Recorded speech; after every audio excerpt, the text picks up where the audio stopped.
At the beginning of the story, we see a man named Dan sitting comfortably on a sofa with his daughter, Muri, watching a football match. Suddenly, something strange happens on the TV. The match is interrupted as a glowing cloud of smoke and lightning appears on the field. Out of it emerge several soldiers, led by a woman named Lilton Hart.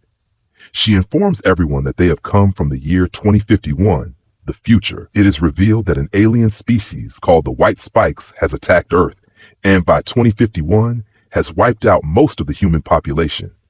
The soldiers have come to request the help of people from the present to join them in the future war. Over the next 12 months, countries worldwide send as many soldiers as they can, but the future authorities demand more. Of those who go to fight, only a quarter return alive. When there is a shortage of trained soldiers, the government begins recruiting civilians. Dan, a teacher, is in his class when he suddenly receives a message on his phone saying he has been selected to join the war. Later, he visits a nearby military office to confirm this. He is informed that in any case, he is expected to die within 7 years, making him fit for deployment. Shocked, Dan asks many strange questions, but the officers don't give him straight answers. Instead, they attach a device to his arm to track him and communicate with him in the future. This device cannot be removed until he returns from 2051. That evening, Dan tells his wife, Emmy, everything. She becomes worried and suggests they should run away from the government. But Dan explains that the tracker is already in place and that no matter where they go, the authorities will find them. They can move through time after all. When they have no other choice, Emmy suggests Dan should talk to his father, James, who might be able to remove the tracker. James is a brilliant engineer and distrusts the government, so he would never inform the police. It is revealed that Dan's father left the family after returning from the Vietnam War, as he was broken inside after losing many close comrades. Dan holds a deep resentment for his father. Returning home, Dan sees his daughter playing in the garden. He tries to lie to her, saying he's going on a trip, but Muri quickly understands that her father has been drafted for the war. Dan promises her that he will return alive and hugs her lovingly. A day later, Dan and other new recruits undergo weapons and first aid training to increase their chances of survival. Dan meets an environmental scientist, Charlie, and an ex-Navy SEAL, Dorian. While most people want to avoid going to war, Dorian is preparing to go for the third time. Later, the recruits are informed that the White Spikes disappear every 6 days to rest for a few days. This is the window when new soldiers are sent to the future, and those already on duty are brought back. That evening, as the new recruits are talking, an alarm suddenly goes off. A young soldier from 2051 shouts that this is not a drill. The aliens have actually arrived. Hearing this, everyone rushes toward the portal room. Dan asks Lilton Hart what is happening. In a grave tone, she replied that the aliens had launched an attack on the last scientific research center in the year 2051. If they succeeded in destroying it, humanity would surely lose the war.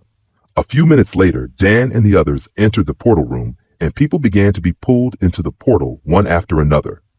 Suddenly, an error occurred in the landing location coordinates. As a result, Dan and others were teleported several hundred feet above the ground, causing many to fall to their deaths. Fortunately, Dan, Charlie, and Dorian landed in a swimming pool on the roof of a tall building, escaping serious injuries. Dan quickly got out of the water and checked his gun. Then, he moved to the edge of the roof and looked at the city of Miami, which had been completely destroyed. Meanwhile, the military began investigating the time jump error. Soon, the chief command contacted the survivors and informed them that they would soon bomb the entire area because it was swarming with White Spikes. Dan was assigned the mission to lead the remaining team and rescue the scientists trapped in the area. He confirmed the mission and started gathering the surviving members on the roof.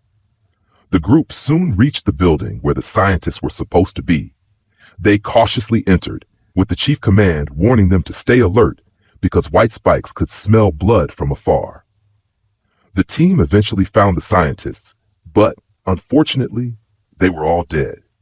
The soldiers were then ordered to retrieve hard drives and biological samples from the lab so they could access the critical data the scientists had gathered, which was focused on finding ways to stop the aliens. Dan managed to locate the samples, but he was informed that fighter jets were set to bomb the entire area in 6 minutes. He and his team quickly moved out of the building and toward the emergency stairs. However, several white spikes attacked them from above.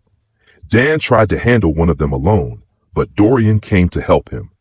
Having fought these creatures before, Dorian explained that they could only be killed by targeting their necks or stomachs. Shooting them elsewhere had no effect.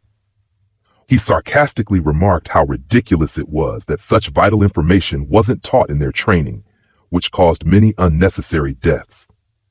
With only 3 minutes left before the airstrike, the Chief Command sent rescue vehicles to extract the team. The sight of military jeeps gave the team a momentary sense of relief, as they thought they were safe for now. However, 3 white spikes suddenly attacked, wreaking havoc on the group. Many team members were killed while trying to escape.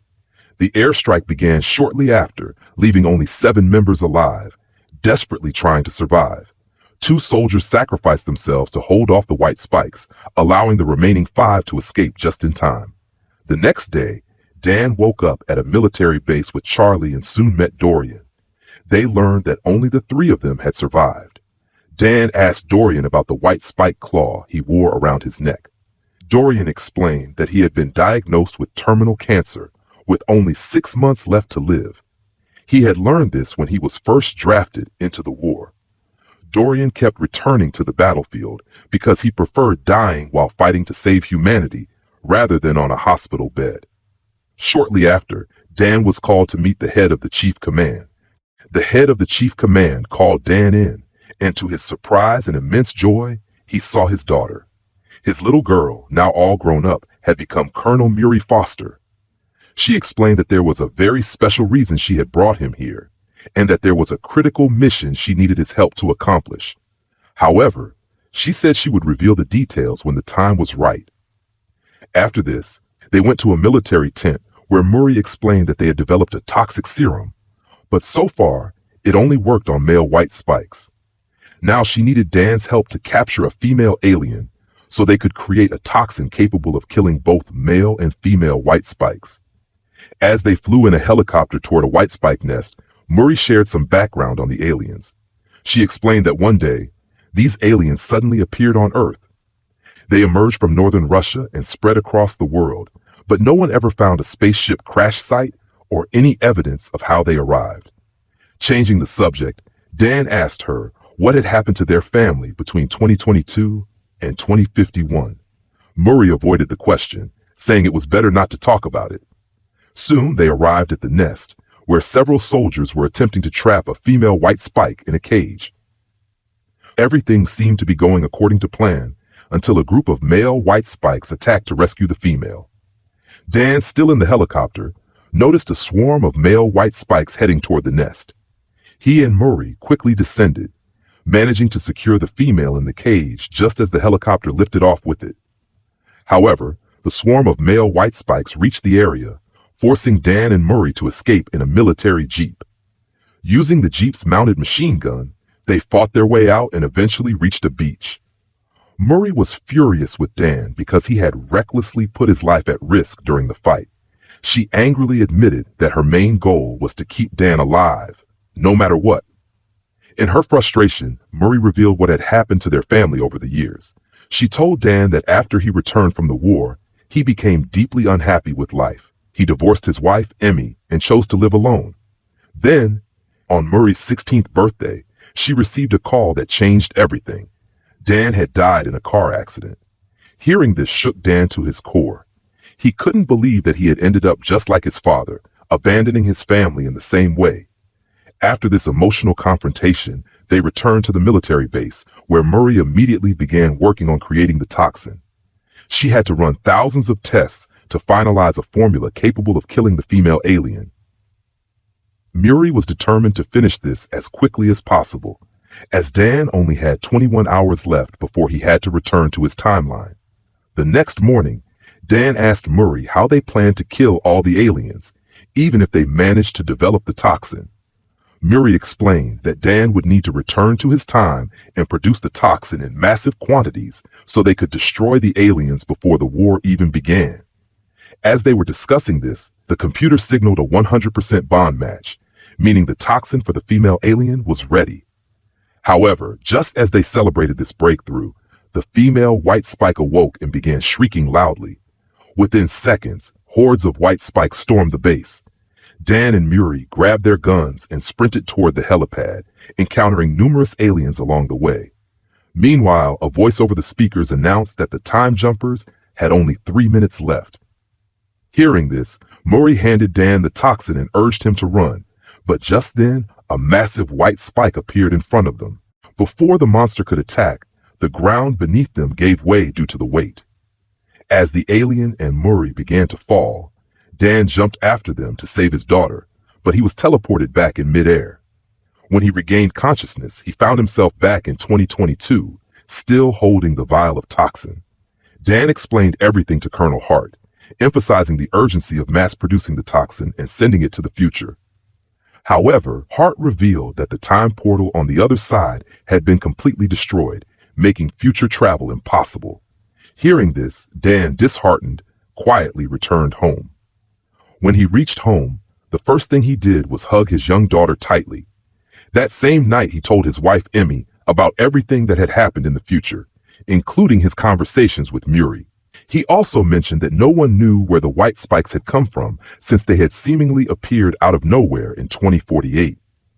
Emmy speculated that these creatures might have come from space years earlier, which gave Dan an idea. Dan met Dorian at a bar to discuss the future, and together they decided to prevent the war from ever happening.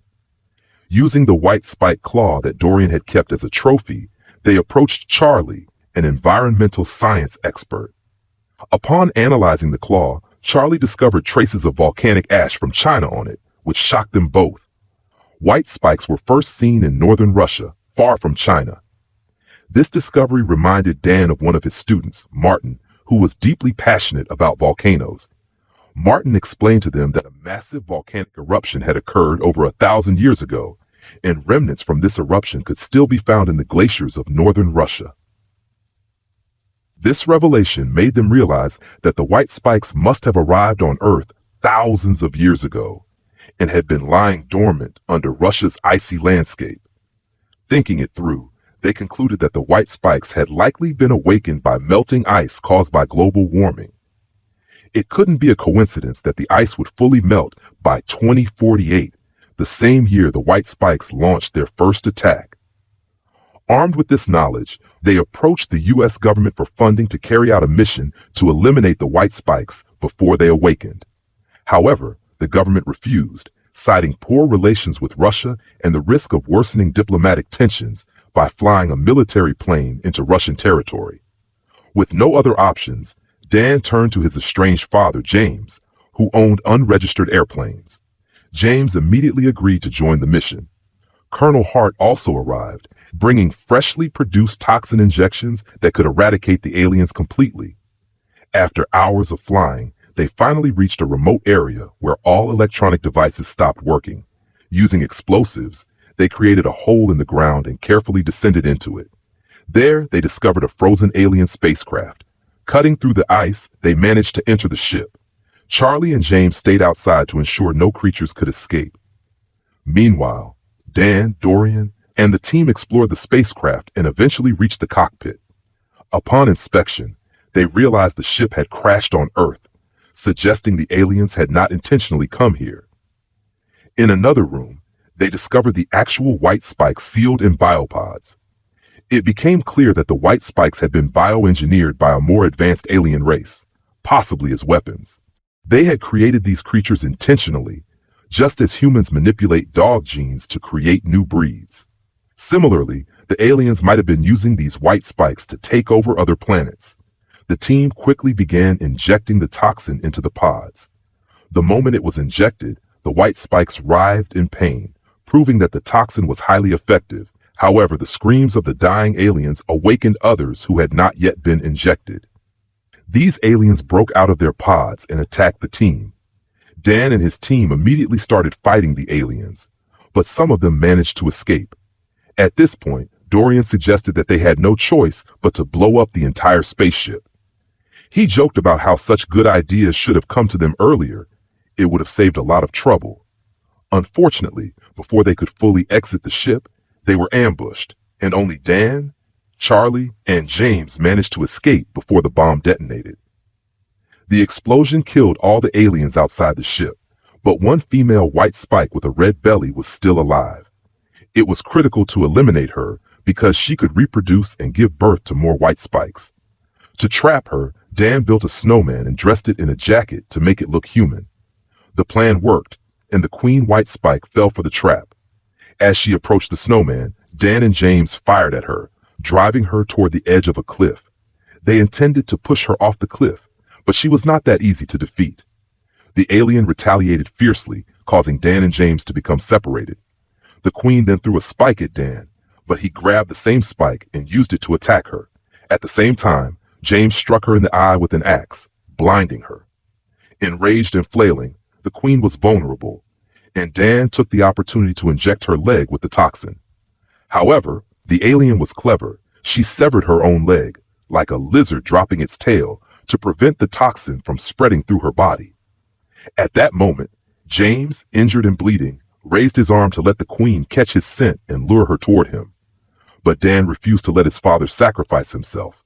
He leapt onto the alien and, using Dorian's claw, slashed her neck. Then he shoved the toxin directly into her mouth and pushed her off the cliff. The fall was so high that the queen white spike was crushed to pieces. The next day, news channels around the world reported on the explosions in Russia, which had killed countless aliens. The government, predictably, was ready to take full credit for the mission. Meanwhile, Dan returned home to his family.